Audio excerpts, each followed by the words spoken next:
दिनै आङो मोनसे गोदान मोटिभेशनल भिडिअ लाबोदों फरायसाफोरनि थाखाय आरो साफ्रोमबो फरायसाफ्रा बे भिडिअखौ नायनानै जोबोरै थुलुंगाखांगोन। जोङो इयुनाव देरहासार जानो थाखाय हार्ड वार्क खालामनांगोन, गोब्राब खामानि मावनांगोन, बेयो सैथो बाथ्रा। गावखौ जोङो थुलुंगाखांहोनांगोन। बेनि थाखाय जोङो एडुकेशनेल भिडिअ बा मोटिभेशनेल भिडिअ, मोटिभेशनेल स्पिच बेफोरखौ नायनांगोन जाहाथे जोङो अर्गेनाइज्ड थानो हायो, जाहाथे जोङो जोंनि गियानखौ बांहोनो हायो, जाहाथे जोङो जोंनि थांखिसिम सौहैनो हायो। आंनि लोगोआव दं दिनै सासे प्रफेसर, बिथाङा आर्टनि प्रफेसर अलंबार स्वर्गियारी। बिथाङा सिगाङाव अलंबार स्वर्गियारीमोन, दा बिथाङा डक्टर अलंबार स्वर्गियारी जाबाय। दा बियो जोंनि थाखाय जोबोरै थुलुंगाथाव। बिथांनि प्रफाइला मोनसे मोजां प्रफाइल जाबाय, बेजों लोगोसे जों बयनिबो थाखाय थुलुंगाथाव जाबाय। बिथाङा दि रिसार्च खालामदोंमोन, PhD खौ मोननो हाबाय, मा टपिकआव रिसार्च खालामदोंमोन आरो बेसेबां खस्थ' खालामदोंमोन बेनि सोमोन्दै फरायसाफोरनो फोरमायनानै फरायसाफोरखौ थुलुंगाखांहोगोन बेखौ आं मिजिंथिबाय। गिबियावनो आंनि मुङा जाहैबाय अलंबार स्वर्गियारीमोन, दायो डक्टर अलंबार स्वर्गियारी जाबाय सार बुंनाय बायदिनो। बियो खोब खस्थ'नि गेजेरजों स्ट्रागल खालामनानै PhD खौ मोननो हादों। बे साफ्रोमबो फरायसुला फरायसुलि बिथांमोनाहाय फार्स्ट प्रायरिटि होयोब्ला फरायनायखौनो होनांगोन सार। फरायनायनि अनगायै जों जेबो गैया सार, आरो फरायनाय गैया माने जों जिबनाव जेबो गैया। माने गाब होननाय मोनसे जायखौ जोङो भिजुअल आर्टआव गाब होननानै फरायबोदों सार। गाब माने कालार। जे कालार होननानै बुङोबा जोङो कालार थायोब्ला ओरैबायदि मोनसे नुहुरखायो जाय जायगायाव थाया माने। थिग बेबायदिनो जोङो इडुकेसनखौ कालार होननानै बुङो सार। जेरै हमना ला our life is meaningless without education. थिग बेबायदिनो हमना ला जोंनि माने जिउआ माने सोलोंथाइ गैयाब्ला माने समायना नङा होनदों आरोखि, आबुं नङा होनदों आरोखि सार। ओंखायनो आं साफ्रोमबो फरायसुला फरायसुलिफोरखौ खावलायगोन सार, साफ्रोमबो जिउआव माबा मोनसे मोजां खामानि मावनानै स्टाब्लिश जायोब्ला मोजां सुबुं, मोजां फुंखा सुबुं होननानै सिनायजागोन आरो बयजोंबो बाख्नायजागोन सार। आरो लोगोसे बयबो जुदि गावबा गावनि खामानि दामानि बा लेखा फरायनायखौनो होन, जि खामानियानो मावा मानो सार, बेखौ प्रडाक्टिभ साननानै मावोब्ला आरो टाइम वेस्ट खालामालासिनो जुदि आवगायलांबाय थायोब्ला निस्सय सानसे बयबो देरहासार जानो हायो सार। खोब खस्थ'नि गेजेरजों स्ट्रागल खालामनानै PhD खौ मोननो हादों। गुदियाव आङो बुंनो थाङोब्ला गंसे बर' न'खराव जोनोम मोनदोंमोन। बे बर' न'खरा जाहैबाय गामि हिसाबै अदालगुरि डिस्ट्रिक्टनि डिमाकुसि ओनसोलनि आमगुरि। बे आमगुरि गामियाव आंनि जोनोम जादों आरो बे जोनोम जानाय जायगाया आथिखालाव दरंथ' नंला, गोदोहाय दरंमोन, ओमफ्राय दायो उदालगुरि जाबाय। दा उदालगुरि जिल्लानि सिङावनो। दा बेहाय आङो गुदि फरायसालिखौ बुङोब्ला आङो गंसे गामिनि सिङाव थानाय बे फरायसालियावनो फरायदोंमोन। बे फरायसालिनि मुङा जाहैबाय हांसोरा गुदि फरायसालि। बेयाव फरायदोंमोन। मिडियामा आंनिया बर'मोन। बेनिफ्राय बेयाव बोसोरनैसो फरायदों। बेनि उनाव आङो स्कुलखौ सोलायदों, मानो होनबा मास्टारनि आंखाल जादोंमोन। आरो बेयाव साननैसो फरायनानै सुबारि होननानै बुङो भुटियासां, बे फरायसालियावबो LP स्कुलखौ फरायदों सार आं। ओमफ्राय बेयावबो मास्टारा कन्टिनिउ नङा। ओमफ्राय रेगुलारखौ नुयैखौ नुनानै आंनि आइया, नों बेयाव फरायबा जानाय नङा, नोंखौ दस्रायाव लांनानै फरायहोनांगोन होननानै आरो बे हांसोरा स्कुलावनो मार्चआप खालामफिनदों। बे समाव सासे बर' फोरोंगिरि बेयाव हाबनानै थाहैदोंमोन। बिथाङा जाहैबाय रमेश बर'। बिथाङा दाबो दं। आं बिथांखौ दायो नैबे चेनेलनि गेजेरजों खुलुमनाय जासिहरगोन जे बिथाङा गोबां खस्थ'नि गेजेरजों जोंखौ फोरोंदोंमोन। आरो बेयाव जेब्लानोखि आं बे गुदि फरायसालियाव फरायहैदोंमोन, बे समाव आङो 2 थाखो डाइरेक्ट फरायहैदों। 1 थाखोखौ आं आद्रा सिद्रा फरायबाय थानाय जादों। बेखाय बिथाङा आंनि एडभान्सखौ नुनानै नोङो डाइरेक्ट 2 थाखोआव फरायदो, साबसिन जागोन होननानै बुंबाय। मानो होनना बुङोब्ला नोङो लेखानि माबाखौ क' थाखोनि माबाखौ गासिबो हाजोबो होनबाय। ओमफ्राय सारा आंखौ डाइरेक्ट 2 थाखोआव लांबाय। ओमफ्राय 2 थाखो फरायनानै बिनिफ्राय एग्जाम होबाय। एग्जाम होनानै 3 थाखो उथ्रिबाय। थाम थाखो उथ्रिसार जानायाव सारा आंखौ सानखान्थिनि माखासे नमुना फोरोंदों, जेरै साननाय फारिखौ आं थाम थाखोआवनो फोजोबदों। आरो बिनिफ्राय मोनसे मोजां माबा मोनदों, सारा जे मोजां पारफरमेन्स खालामदों होननानै बेयावनो फरायबावदों होनदोंमोन। बिनिफ्राय मा जाबाय, बे बोसोरावनो आरोखि बे आमगुरि 3 नं आमगुरि गामियाव बेवहाय बर' स्कुल गैयामोन सार। गैयैयाव मा जाबाय, दा गामिनि माखासे गोरों गोरा बा इन्टेलेक्सुवेल थायो, दा बिसोरबो जोंनि गामियावनो गंसे बर' गुदि फरायसालि गायसननांगौ होननानै मिटिं खालामनानै गुदि फरायसालि गायसनदोंमोन। ओमफ्राय गायसननानै आंखौ बे फरायसालियाव जोंनि इन्टेलेक्सुवेलफोरानो लानानै फैदों। बे जोंनि फरायसालियावनो फरायदो, जोंनावबो नांखागौ फरायसालि हिसाबै नोङो एफा गोजानाव नोङो थाबायना थांनानै खस्थ'जों जारलाजों फरायहैयो होननानै बिसोरो आंनि नामखौ लिरना लाना फैबाय। ओमफ्राय बे फरायसालियाव आङो फरायबाय सार। फरायनानै एलपिखौ उथ्रिसार जायो। उथ्रिसार जानानै आं गेजेर थाखोनि जा एमइ स्कुल, बेखौ आङो फानस बसुमतारी मेम'रियेल एमइ स्कुलाव फरायो सार आङो। बेबो माने भेन्सारमोन बै समाव, दायो प्रभिन्सियेलाइज जाबाय। बेयाव फरायनानै आङो फार्स्ट बय होननानै बुंनांगोन आरो, सेथि थाखोनि फरायसा। आं माने फ्रम दा बिगिनिं फारिनंसे हिसाबै फरायबोदों सार। ओमफ्राय फरायनानै बे एमइ स्कुलावबो फारिनंसे सेयावनो क्लास 7खौ पास खालामदों सार। बिनि उनाव जेब्ला 7 थाखोखौ बारग'यो आङो, बिनि उनाव डिमाकुसि हायार सेकेन्डारि सार, Dimakuchi Shekhar Sankardev mission higher secondary school. बेयाव जाहैबाय बर' मिडियामबो दं, ओमफ्राय एसामिस मिडियामबो दं सार।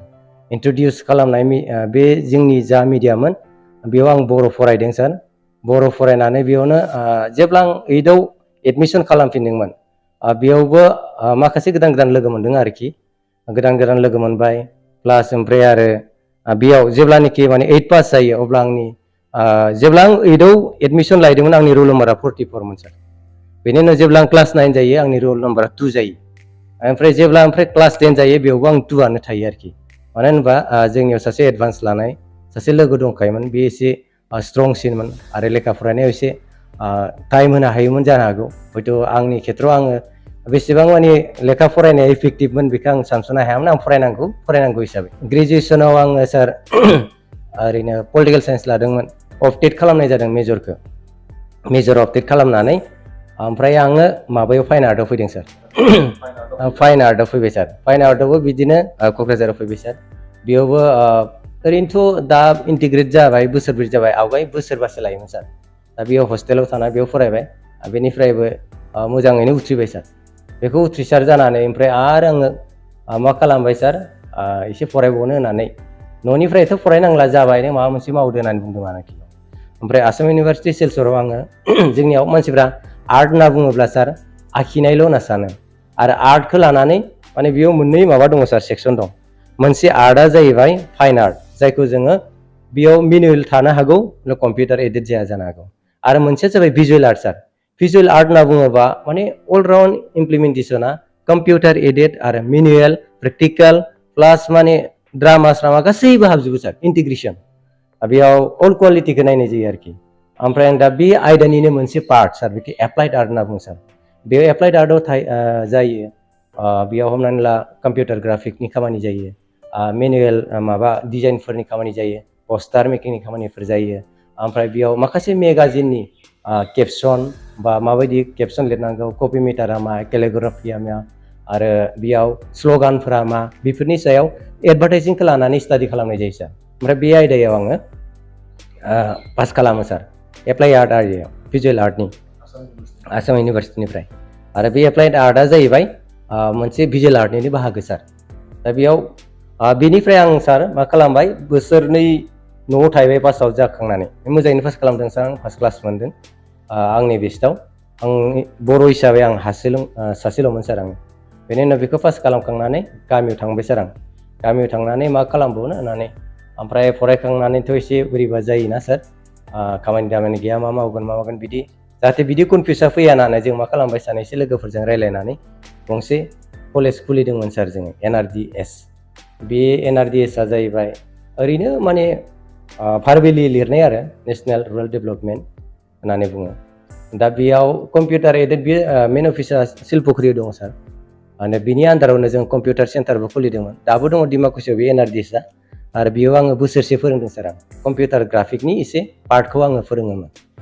बिनि उनाव जोङो NRDS जुनियर कलेज खुलिदोंमोन, डिमाकुसियावनो दं सार, दाबो दं बेयो। माने कलेजआ खिन्थु आं नागारबाय मानो होनबा आङो मोननै कलेजाव खामानि मावनाया एसे उसुबिदा जायो मानो होनबा दायो आं प्रेजेन्टलि गसाइगाव बिएड कलेजाव फोरोंगिरि हिसाबै खामानि मावो सारनि कलेजावनो आरो ओमफ्राय बे जोबखांनायनि उनाव सार जेब्लानाखि आं बे कलेजाव भाइस प्रिन्सिपाल हिसाबै ओरैनो दंथ'योमोनबा आं मोनसे एड मोनदोंमोन सार एडआ जाहैबाय आसाम ट्रिबिउनाव गसाइगाव बिएड कलेजाव आर्टनि लेक्सारार नांगौ होननानै दा बेखौ एडखौ मोननानै आङो बेयाव एप्लाइ खालामबाय सार आं एप्लाइ खालामना सिभि होबाय थ्रु सिभिनि गेजेरजों इन्टारभिउ होनो फैबाय इन्टारभिउ होनो फैनानै सेलेक्सन जाबाय सार सेलेक्सन जाखांनानै आंखौ बेयाव लिंहरनाय जादों सार सेलेक्सन जाखांनानै पिएइचडिखौ आदसा पिएइचडिखौ सार बे जोबनायनि उनाव जेब्ला बेयाव जइन जाफैयो आं पिएइचडि खालामनायनि मुड गैलामोन सार ओमफ्राय खोथाया जाहैबाय दा आङो फोरोंगिरि बेयाव गसाइगाव मोनफैबाय नालाय आं फार्दार स्टाडि खालामनांगोन एकाडेमिक लाइनाव होननानै सार आं बेयाव 2017आव गसाइगाव बिएड कलेजाव जइन जायो जइन जाखांनानै 2018आव आं एप्लाइ खालामो सार 2018आव एप्लाइ खालामनानै सेलेक्सन जायो सार बेनि उनाव आं इन्टारभिउ पास जायो पास जानानै कर्स वर्कनि एग्जामखौबो मोजां क्वालिफाइ जायो सार ओमफ्राय क्वालिफाइ जाखांनानै बे जिथुनिखि आसाम इउनिभार्सिटि बेयाव आङो मोनसे टपिक सेलेक्ट खालामो सार बे टपिकआनो जाहैबाय Bodo' traditional textile designs and motif of Assam a study on Bodoland territorial area district होननानै मोनसे टपिक सेलेक्सन खालामो सार ओमफ्राय बे सिनपसिसा सार रेक्टिफिकेसन जानानै कारेक्सन खालामना होयो कारेक्सन खालामनानै सेलेक्सन जायो सार बेनि उनाव आङो फार्दार स्टाडि खालामो सार ओमफ्राय फार्दार स्टाडि खालामनानै बे आयदायावनो आं पिएइचडिखौ फोजोबो सार ओमफ्राय पिएइचडि फोजोबनाय सिमहालागै माने स्ट्रागोला जाया नङा जादों सार आरो एसे एनै गभर्नमेन्ट फान्डफोरनिफ्राय प्रजेक्टफोरनिफ्राय एसे फान्ड मोनदों हमना ला बिटिसि सरकारनिफ्रायबो पिएइचडि फरायोब्ला बे समावहाय 1 लाख मोनसे माबा होदोंमोन सार एककालीन दा बेखौबो आं मोनदों प्लास ओमफ्राय इउनिभार्सिटिनिफ्राय एसे मोनदों सार स्कलारशिप प्लास आरो गसाइगाव बिएड कलेजनिफ्रायबो आङो जुदिअ आङो पिएइचडि खालामहैदोंमोन बिथां जोंनिनो सार डक्टर अजित बर' सार बिथाङा आंनो माने ग्रान्ट लिभ होदों स्टाडि लिभनि थाखाय आरो बे लिभजोंनो आङो एसे मेनेज खालामनानै पिएइचडिखौ खालामदों सार नोंथाङा दि पिएइचडि खालामदों आरो टपिकखौ जोङो मिथिबाय बेसेबां बोसोर लादों आरो बबे बबे जायगायाव थांनानै माबायदि स्टाडि खालामनानै नोंथाङा पिएइचडिखौ मोननो हाखो आरो लोगोसे नोंथांनि हबि नोंथांनि मोजां मोननाय आयदाफोर आङो मोजाङै मिथिगौ नोंथांनि प्रिन्सिपाल हिसाबै जिहेतु आंबो कलेजावनो क्वार्टाराव थायो नोंथाङाबो हस्टेलाव थायो सिफुं सुनायावबो जेना हारमनियाम दामनायावबो जेना ताब्ला दामनायावबो जेना जगा गेलेनायावबो जेना गासिबो एक्टिभिटिसखौ नोंथाङा मावो बेखौ आं नुगासिनो दङ दा माबायदि इन्टारेस्ट लानानै नोंथाङा बेखौ मावो आरो बबे टाइमाव मावो पिएइचडि जेब्ला आं खालामदों सार बे पिएइचडि खालामनाय समावहाय माखासे जोंहा जेंना माने सौग्राव सुसि जादों जाया नङा जाखायो रिसार्च होनायाथ' मोनसे इजि माबाबो नंखाया जेराव एसे हार्ड वर्किं जानांगौ डेडिकेसन जानांगौ प्लास माने टाइमजों मेनेज खालामनानै प्रग्रेस रिपर्टआ आपडेट जाबाय थानांगौ प्रग्रेस रिपर्ट जुदि डिउलि मेनेज जाया डिउलि जुदि खालामनो कन्डाक्ट खालामनायाव जुदि प्रसेसखौ खालामनो हाया अब्लानिया सार माने लिकिं जायो लिकिं जानाय लोगो लोगो सार एक्सटेनसन लानांगौ जायो अब्ला पिएइचडिया गोबाव जायो सार ओमफ्राय दा आंनि खेथ्रआव सार पिएइचडि खालामनायाथ' आङो 3.5 बोसोरनि गेजेरावनो साबमिट होदों सार ओमफ्राय आङो थांनाय 2022 मायथाइनि एप्रिल दानावनो साबमिट खालामदों सार बेनि उनाव आंखौ बिसोरो 1.5 बोसोरनि उनावसो भाइभायाव लिंहरदों एक्सुवेलि नियम हिसाबै सार अर्डिनेन्स हिसाबै पिएइचडिनि जिथुनाखि रुल्स एन्ड रेगुलेसन बियो आफ्टार 6 मान्थ भाइभा जाखांनायनि उनाव बा आफ्टार 6 मान्थ थिसिस फाइनेल जमा होखांनायनि उनावनो आंखौ भाइभानि थाखाय लिंहरनांगौमोन सार नाथाय आनलाकि होनना बुंनांगोन सार बे मानि थाखाय जाखौ आं बेखौ मिथिलिया दा जायखिया 1.5 बोसोरनि उनावसो भाइभायाव लिंहरबाय ओमफ्राय दाखालि बावै भाइभा जानानै थांबाय सार 28 आगस्टआव भाइभा जादों सार ओमफ्राय नै मैयासो आङो एवार्ड लेटारखौ मोननो हादों हबि होनबाथ' मिथिखायो मावनो लुबैनाय बा खालामनो लुबैनाय माबा मोनसे इगार थानाय गोसो सिङाव दा आंनियावबो थिग बेबायदिनो मोनसे हबि दङ सार माने प्रडाक्टिभ जायखिजाया मोनसे एन्टारटेनमेन्ट जायोबानो जायखिजाया माबा मोनसे प्रडाक्टिभ खामानि जायोब्लानो बेखौ आं मावनो लुबैयो सार दा थिग हमनानै ला प्रडाक्टिभ होनना बुङोब्ला योगा गेलेनायाबो मोनसे हेल्थनि थाखाय प्रडाक्टिभ इसु आरो बिदिनो हारमनियाम दामनायाबो मोनसे रंजानाय एन्टारटेनमेन्टनि मोनसे प्रडाक्टिभ इसु सार जायखौ जों इन्थुजियास्टिक फिलिं खालामनो हायो माबा मोनसे रंजानाय लाबोनो हायो माबा मोनसे स्ट्रेस जायोबा जोङो बेनि गेजेरजों जों होखारनो हायो बिदिनो आरो सिफुं सुनायाबो सार बेबायदिनो जे सिफुंखौ सुनानै खोनासंहोनो हायोबा माबा मोनसे आं खोनासंहोनो हादों होननानै गोजोननायबो लानो हायो दा थिग बेबायदिनो बेखौ हबि हिसाबै लादों सार आङो नोंथांनिफ्राय जोङो गोबां बाथ्राखौ मिथिनो मोनबाय दा जोबोरै थुलुंगाथाव दा रिसार्च खालामनायाव बबे बबे जायगायाव थांखो आरो डाटाफोरखौदि कालेक्सन खालामदों बेनि एसे सोमोन्दै माने रिसार्चखौ बोरै खालामनो हायो माने रिसार्च खालामनायाव आङो अदालगुरि डिस्ट्रिक्टनिफ्राय लानानै आप टु क'क्राझार सार मोनब्रै डिस्ट्रिक्ट नालाय एरियाया दा मोनब्रै डिस्ट्रिक्टआव ओरैबायदि माने हां सुरथे सुरथे गिदिंदों सार एखमबा ओरैबायदि पजिसन जायो सार माने रिसार्चखौ खालामब्लानो मा गारनोसैमोन नामा नागारनोसै नामा बिदिबो जायो सार माने स्ट्रेस ओरैबायदि स्ट्रेस जायो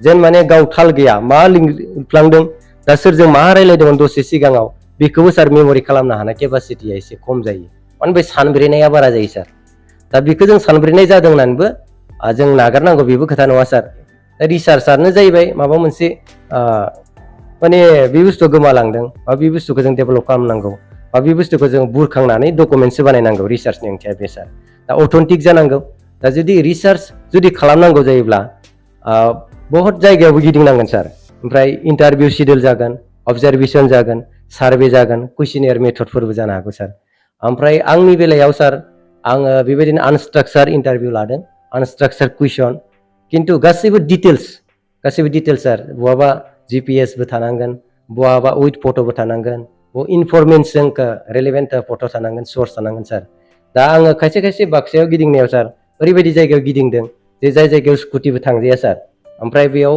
बबेबा माबायाव दालां गैया बिदियावबो जोङो जुथा खुनानै सासे बाक्सानि लोगोजों बिदि बेरायदोंमोन आरो एखमबा ओरैबायदि न'खरबो थायो सार माने बुंनो हामा खिन्थु नाम साम जों जेबो बुङा एक्सपिरियेन्सखौ आं फोरमायगोन ओरैबायदिबो न'खर थायो जाय बायदियाव न'खराव हाबनानै एसे सुलार लायनो थाखाय खोथा सोंहैनो थाखाय मोजां मेनारजों खोथा बुङोब्लाबो माने सारखौ जिराय होनायाथ' बादानोसै दै गिलाससे जासिनायाथ' गोजाननि बाथ्रा माने मोजां रायलाया सार ओरैबायदि दे बिसोर माबा मोनसे स्टाडि खालामफैदो बिसोरनि लाब जागोन जोंहा मा लाब जागोन बेबायदिबो आरोखि दा बेबायदिबो आं बाक्सायाव माने चेलेन्ज फेस खालामनो गोनां जादों आरोखि खिन्थु बिदि नङा एक्सुवेलि दा जायखिजाया रिसार्च खालामबा बे माने जाखायो सार बेखौ आं बुंनो नागिराखै जे माने प्रब्लेम मोनदों बिदि जायो खालामनाङा होनना बुङाखै बिनिबो राहा लामा दङ दा बेबायदिनो अदालगुरिनिफ्राय लानानै क'क्राझारसिम जेसेबां गिदिंदों सार आं स्कुटिजों गिदिंदों नोंथाङा सासे दा बिएड कलेजनि लेक्सारार हिसाबै खामानि मावगासिनो दङ आरो मैयानि समनिफ्राय नोंथाङा डक्टर जाबाय डक्टर अलंबार स्वर्गियारि जोङो मिथिगौ समाजाव डेभेलपमेन्ट लाबोनो थाखाय समाजाव खौसेथि जौगाथाय सांग्रांथि बेफोरखौ लाबोनो थाखाय सासे फोरोंगिरिहा बिराद गिदिर खामानि मावनांगौ दङ नोंथांनि एक्सपिरियेन्सआ मा बुङो जे जोङो फोरोंगिरि हिसाबै माबायदि सार्भिस होनांगौ सार थारैनो सैथो खोथाया सासे फोरोंगिरि जानाय लोगो लोगो दायित्व होननाय मोनसे बुस्थुआ बारियो दा आं बेखौ बुंनो नागिराखै जे सोलोंथाइ थायोब्ला मानसिया दायित्व थायो बेल' नङा जे सोलोंथाइजों लोगोसे प्रफाइला जेसेबां डेभेलप जायो बा बिनि एकाडेमिक लाइननि डिग्रिया जेसेबां आपडेट जायो बिथांनियाव माखासे रेसपन्सिबिलिटिया बारियो दा थिग बेबायदिनो पिएइचडि खालामनायनि बेलायावबो आं दि पिएइचडि खालामदों बे आंनिल' नङा बे आं ससाइटियाव इनफ्लुयेन्स खालामनांगोन आं ससाइटियाव मा होनो हागोन हाया आं बेखौ सिन्था खालामनांगौआ बे आंनि थारैनो माने मावनो गोनां बिबान होनना बुंनांगोन सार दा थिग बेबायदिनो आं जि थिसिस लिरबाय बे थिसिसआ जोंनि बर' समाजाव मा खामानि होगोन सार बे डकुमेन्टस जागोन बर' हारिनि गेजेराव जोङो मोनसे हारिनि जेनेबा हमना ला दानाय लुनाय बे आगर आखाइनि सिङाव आगर आखाइनि सोमोन्दै लिरबाय नालाय बे मोनसे डकुमेन्ट जाना थागोन सार दा बेनो मोनसे जोंनि हारिनि सिनायथि आरोखि ओमफ्राय आरो सार फोरोंगिरि जानाय लोगो लोगो दायित्वआ ओरैबायदि जायो जेन सासे फोरोंगिरि जायोब्ला सार दायित्वआ माबायदि जायो होनना बुङोबा नट अनलि स्कुलावल' थाया बिनि दायित्वआ समाजाव मानसि बानायनायनि दायित्वआनो फोरोंगिरिनि बेखायनो सासे फोरोंगिरि हिसाबै जेसेबां खामानि मावनांगौ जेसेबां पांचुएलिटि जानांगौ प्रडाक्टिभ खामानि मावनांगौ बेखौ माने जों बयबो दायित्व लानांगोन सार दिनै सारनि आमोलाव जों दिनै गसाइगाव बिएड कलेज हिसाबै एक्रेडिटेसन मोननाय हिसाबै आं एक्सपिरियेन्सजों बुंनो नागिरदों जे जों बयबो प्रडाक्टिभ खामानि मावनानै जयै जुदि मावलांबाय थायोबा निस्सय गसाइगाव बिएड कलेजआ नेम एन्ड फेम लानायजों लोगोसे समाजाव इनफ्लुयेन्स लाबोगोन सार दा थिग बेबायदिनो जोंनि जिथुनिखि खामानि दामानि एक्सपार्टाइज बियो अट'मेटिकलि मा जागोन इनफ्लुयेन्स जागोन जों समाजाव। बेखायनो मोनसे समाव ओरैबायदिबो जागोन जे गसाइगाव बिर कलेजाव फरायनो थांनांगोन, गसाइगाव बिर कलेजनि एनभारमेन्टआ मोजां। बेयो मानो थाखाय मोजां? माने टिचारफोरनि जिथुनाखि खामानि मावनायनि स्टाइल, जिथुनाखि फोरोंगिरिफोरनि प्रफिसियेन्सि, बे प्रफिसियेन्सिया जेब्लायबो मोजां जानांगोन सार। दा बेखौनो आं फोरोंगिरि हिसाबै बुंनो सानो जेन बयबो फोरोंगिरि जुदि जायोब्ला बयहाबो दायथ' थायो सार। आरो बे दायथ'आ अनलि स्कुल बा कलेज इउनिभारसिटियाव थाया, गासैबो एस ए अल राउन्ड डेभेलपमेन्टनि थाखाय जों बयबो खामानि मावनांगोन सार।